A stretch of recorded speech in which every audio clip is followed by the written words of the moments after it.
Aloha, I'm Mary with Wisdom AI. My goal is to teach you about how AI works using plain English so that you can make wise decisions about how it fits into your life. I'm a new channel. I'm still working on my audio and video, so I appreciate you bearing with me through that. I do put timestamps in my description below, so if you just want me to cut to the chase, and you should be able to do that by clicking on the links in the description. So today I'm going to talk about how a lot of AI is being implemented today. And I actually had a good conversation with Google Gemini about this morning to prep for this. So I'm gonna go ahead and paste that into a Google Doc and then put a link so you can read our whole conversation if you're more interested. I'm gonna start out by sharing some personal information, which I think is a good analogy for the way the world is going. So I just retired yesterday, can you see that? From 23 years of service with the Fish and Wildlife Service, and we had a great little ceremony. But I am in Hawaii and I'm cracking up because this bronze thing that was stuck to it to look really nice had already fallen off. The little sticky glue they'd put it on, it had already, in the humidity and heat of Hawaii, slid off and it was on the floor this morning. So maybe it was intended to look like this without the bronze thing, and maybe I'm intended to tie the bronze thing into my hair as yet another decoration in my hair, but it'd be really heavy, so I probably won't do that. I would break windows and mirrors. But by way of analogy, I really think the world is changing so quickly around us. How long have we had fiat currency? Less 100 years. How long have we had the megaliths of the United States government? Not like the United States government, that's 200 years with all our ideals and thoughts, but the megalith of the bureaucracy, the one that I'm just leaving within the United States government. Since FDR, 100 years. So what are we, the people, replacing that with? I believe whatever we, the people, are replacing that with will be strongly guided by our interaction with AI. So I wanted to talk about the way AI is typically being implemented right now. And I think in general that starts with kind of the tech megaliths. So Microsoft, Google, to a lesser degree in terms of their size and their scope, OpenAI, Anthropic, and xAI. And then there's DeepMind hanging out there. And there's been this debate in, I think tech people get demonized, and I think it's not fair, because I really think in the tech space, there are a lot of dreamers and creators, and people don't understand that when they talk about tech bros or whatever. So there's been this debate, I think, since the inception about open sourcing things. And the point of open source means to develop a software package and then put it out on the internet under an open source license so that anybody can use it and it's free. Great, right? Democratic. Now anybody. So under this model, and a lot of the big companies are still using this model. They develop a really incredible model. They put it out there for people to build upon for free. They also, with some of the newer models and some of the newer companies, are either because they're hesitant about doing that for safety reasons, and I'll talk about why in a minute, or because they just need to monetize the work that they've done. They're keeping some of the newer models for themselves.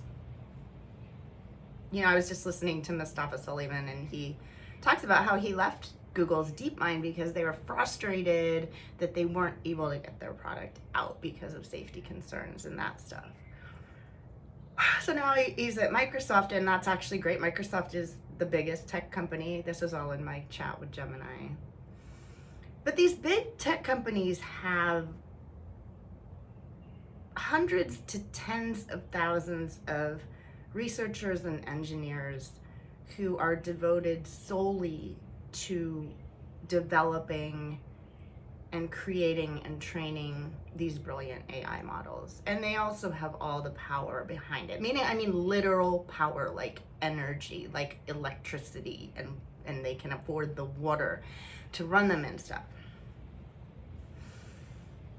Then what's happening now organically, kind of by design, because of the belief system that we should democratize this technology, because the more people who can use it to become creative it's just going to be better. Whether you believe that or not is up to you. But I believe this is what is happening.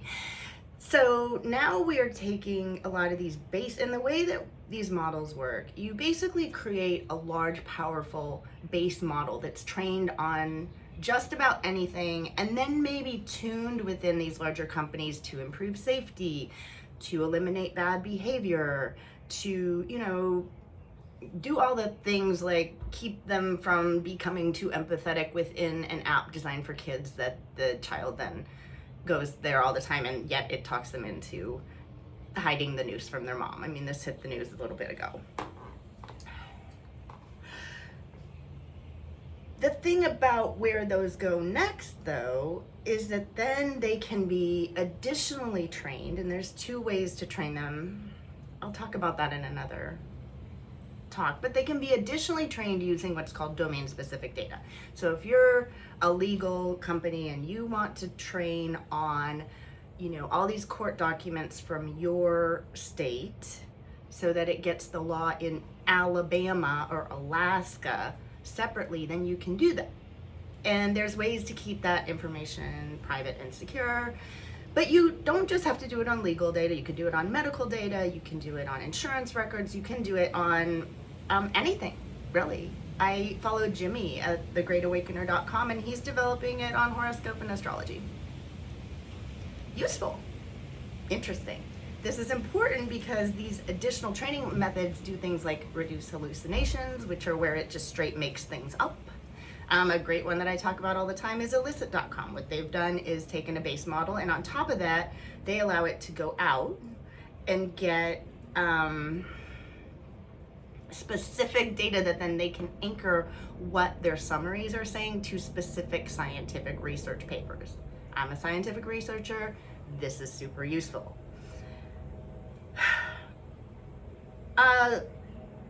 The potential downside with this is that anybody can train it on anything they want it to say.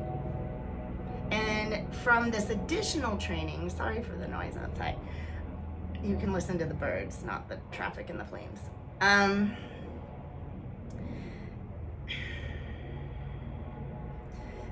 So they can train it on anything, right? And so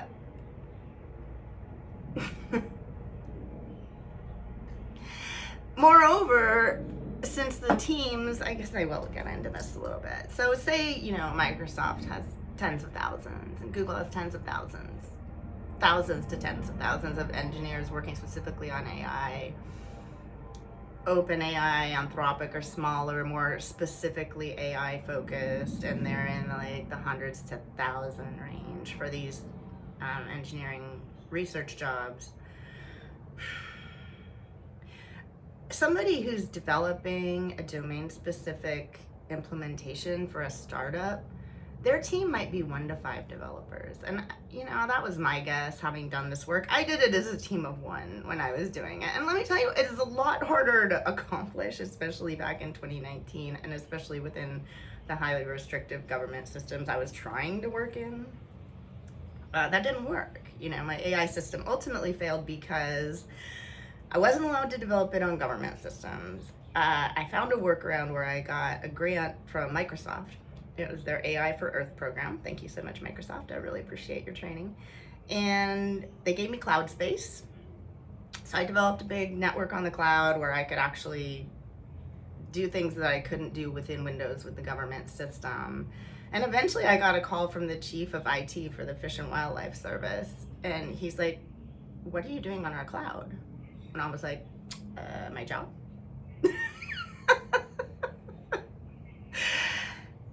Long story short, they shut me down. There was like a Linux bug and they used that as an excuse. They wiped my whole system and I lost everything. So that was, part of my breakup with the government. So I was like, I can't do this work within the government. It's just like too much. So I will say a team of one is a lot harder to quickly develop systems where you use a lot of intelligence. Where you got 500 people, you got to, the DeepMind is like, it started with, hundreds of thousands of super brilliant people. It didn't start with hundreds of thousands, but it started, you get a team of people together that they can do better than just 1 to 5. But also financially and security wise, 1 to 5 people doesn't know as much as 100 people in terms of safety, security, and where economically as a startup tempted to cut corners because there's no restriction on it. I heard not only do we have, I think it's an executive order, so I'm not into the politics really, banning AI regulation. And this might have been hype, like it came across my Google feed and I didn't read it, but they're threatening to sue now any states that try to regulate AI. Okay. Meanwhile, all the tech leaders, like the big company tech leaders, are actually kind of asking for regulation on AI. Okay. I mean, I think it's of the times right now, and that's okay, because what happens when people think of regulation, they think of this. The plaques and the pensions. When they don't get a pension, they think of broken systems. And I'm not appreciating my pretty plaque and my bronze thing, but it's breaking down. So where we go next is going to depend heavily on working with AI.